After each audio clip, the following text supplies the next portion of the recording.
Ayan na si Toffee. Nakaabang na sa gate kasi parating na kami ng anak ko.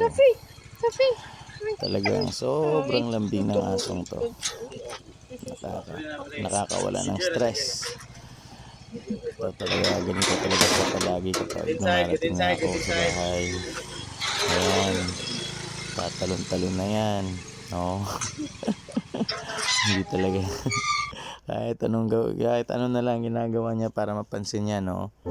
Ano? Oh. Sobrang excited. Pero yan din yung gustong gusto ko sa kanya. Kasi sobrang lambing ng asong to. Umiiyak pag ako umaalis sa bahay. Continuously din kami nagkita ni Toffee. Araw-araw talaga nito ang asong to. Love na love ko tong asong to eh.